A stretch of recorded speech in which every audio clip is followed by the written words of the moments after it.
Hi friends, ಇವತ್ತು ವೈಕುಂಠ ಏಕಾದಶಿ ಇರೋದ್ರಿಂದ ದೇವಸ್ಥಾನಕ್ಕೆ ಹೋಗ್ತಾಯಿದ್ದೀವಿ. ಈ ಥರ ರೆಡಿಯಾಗಿದ್ದೀನಿ. ಎಲ್ಲರಿಗೂ ವೈಕುಂಠ ಏಕಾದಶಿಯ ಶುಭಾಶಯಗಳು. ದೇವಸ್ಥಾನದಲ್ಲಿ ಸಿಗ್ತೀನಿ, ಬನ್ನಿ ನೋಡೋಣ. ಅಲ್ಲಿ ಅಲಂಕಾರ ಎಲ್ಲ ಯಾವ ಥರ ಇರುತ್ತೆ ಅಂತ ನಿಮ್ಮ ಜೊತೆ ಶೇರ್ ಮಾಡ್ಕೊತೀನಿ. ಮನೇಲೂ ಈ ಥರ ಪೂಜೆ ಮಾಡಿಕೊಂಡು ಆಮೇಲೆ ದೇವಸ್ಥಾನಕ್ಕೆ ಹೊರಟ್ವಿ ಫ್ರೆಂಡ್ಸ್. ನೋಡಿ, ದೇವಸ್ಥಾನದ ಹತ್ರ ಬಂದ್ವಿ. ಈಗ ದೇವಸ್ಥಾನದ ಹತ್ರ ಸ್ವಲ್ಪ ಆಚೆ ಎಲ್ಲ ಕ್ಲಿಪ್ಪಿಂಗ್ಸ್ ತಗೊಂಡೆ. ನಾವು ಹೋದಾಗ ಅಷ್ಟು ಇಲ್ಲೆಲ್ಲ ಜನ ಕಮ್ಮಿ ಇದ್ದರು. ಆಮೇಲೆ ಪೂಜೆ ಎಲ್ಲ ಮುಗಿಸ್ಕೊಂಡು ಊಟ ಮಾಡಿಕೊಂಡು ಬರೋಷ್ಟರಲ್ಲಿ ಜನ ತುಂಬೋಗ್ಬಿಟ್ಟಿದ್ರು. ಆವಾಗಲೇ ಕಾರು ಗಾಡಿ ಎಲ್ಲ ನಿಂತಿದ್ದಾವೆ ನೋಡಿ. ಸ್ಕೂಲ್ ಮಕ್ಕಳೆಲ್ಲ ಬರ್ತಾಯಿದ್ರು. ನಾವಿಲ್ಲಿ ಗಡ್ಗಂಬ ಇದೆಯಲ್ಲ, ಇಲ್ಲಿ ಪೂಜೆ ಮಾಡ್ಕೊಂಡು ಹೋಗೋಷ್ಟರಲ್ಲಿ ಜನ ಎಲ್ಲ ಫುಲ್ ತುಂಬ್ಕೊಬಿಟ್ರು. ನೋಡಿ ಯಾವ ಥರ ಮಾಡಿದ್ದಾರೆ. ಅಲಂಕಾರ ಅಂತೂ ಸಖತ್ತಾಗಿ ಮಾಡಿದರು ಫ್ರೆಂಡ್ಸ್. ಬರೀ ಹೂವು ಆಚೆ ಎಲ್ಲ.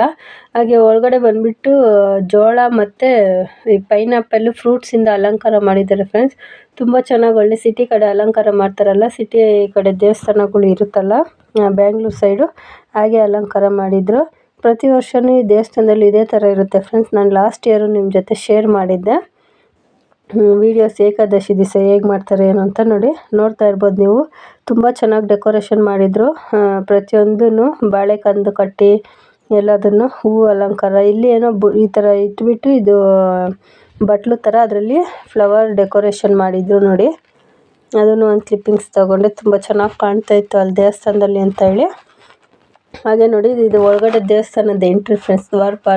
ಬಾಗಿಲು ಅಂತಾರಲ್ಲ ಅದು.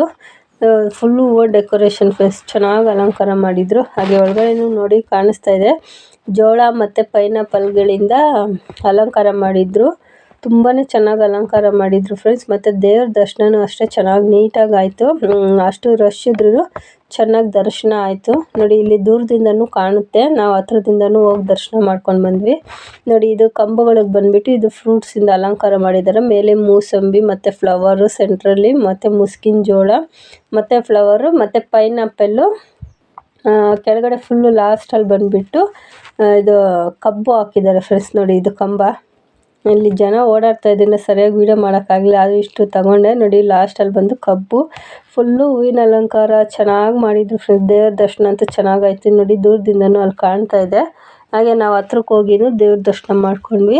ಇದು ಅಲ್ಲಿ ಸೈಡಲ್ಲಿ ಇಟ್ಟಿದ್ದಾರೆ, ಅದ್ರದ್ದು ಒಂದು ಕ್ಲಿಪ್ಪಿಂಗ್ಸ್ ತಗೊಂಡೆ. ಹಾಗೆ ದೇವಸ್ಥಾನದ್ದೆಲ್ಲ ಒಂದು ಸುತ್ತು ದೇವ್ರದ್ದು ಗರ್ಭಗುಡಿ ಸುತ್ತಾಕಬೇಕಾದ್ರೆ ಅದನ್ನು ಒಂದು ವಿಡಿಯೋ ಮಾಡಿಕೊಂಡೆ. ಅಷ್ಟು ಜನ ಫ್ರೆಂಡ್ಸ್. ಜನ ಅಂದರೆ ನೋಡಿ, ನೋಡ್ತಾ ಇರ್ಬೋದು ನೀವು. ಹೊರಗಡೆ ಹೋಗೋಕ್ಕೆ ಒಂದು 1/2 hour ಆಯಿತು. ಹಾಗೆ ಹೊರಗಡೆ ಬಂದರೆ ಇಲ್ಲಿ ಊಟದ ಸಿಸ್ಟಮ್. ಪ್ರತಿ ವರ್ಷವೂ ಅಷ್ಟೇ ಊಟ ಚೆನ್ನಾಗಿ ಕೊಡ್ತಾರೆ ಫ್ರೆಂಡ್ಸ್. ಇಲ್ಲಿ ವೆರೈಟಿ ಊಟಗಳು ಕೊಡ್ತಾರೆ. ಒಳ್ಳೆ ಮದುವೆ ಊಟನೇ ಅಂತ ಹೇಳ್ಬೋದು. ಪ್ರತಿಯೊಂದು ಕೊಟ್ಟಿದ್ದರು. ಅನ್ನ ಸಾಂಬಾರು ಮತ್ತು ರಸಮು, ಇದೇನು ಪಲಾವು, ಮೈಸೂರು ಪಾಕು, ವಡೆ, ಕೇಸರಿ ಬಾತು ಮತ್ತು ಒಂದು ಸ್ವಲ್ಪ ಪೊಂಗಲ್ಲು, ಪಲಾವು, ಮೊಸರು ಬಜ್ಜಿ, ಮೊಸರನ್ನ, ಇಷ್ಟು ವೆರೈಟಿ ಕೊಟ್ಟಿದ್ದರು ಫ್ರೆಂಡ್ಸ್. ಹಪ್ಪಳ ಮತ್ತು ಅದೇನೋ ಕಾಳು ಪಲ್ಯ ನೋಡಿ ಇಲ್ಲಿದೆ. ಮತ್ತು ಇದು ಪೊಂಗಲ್ ಒಂದು ಸ್ವಲ್ಪ ಕೊಟ್ಟಿದ್ದರು. ಈ ವೆರೈಟೀಸ್ ಆಫ್ ಊಟ ಕೊಟ್ಟಿದ್ದರು ಫ್ರೆಂಡ್ಸ್. ತುಂಬ ಚೆನ್ನಾಗಿತ್ತು. ಹಾಗೆ ನಾವು ಒಂದು ಫೋಟೋ ತಗೊಂಡ್ವಿ ಅಲ್ಲಿ. ಮತ್ತು ಇದು ನಮ್ಮೂರಿನ ದೇವಸ್ಥಾನದ ಅಲಂಕಾರ ಫ್ರೆಂಡ್ಸ್. Thank you.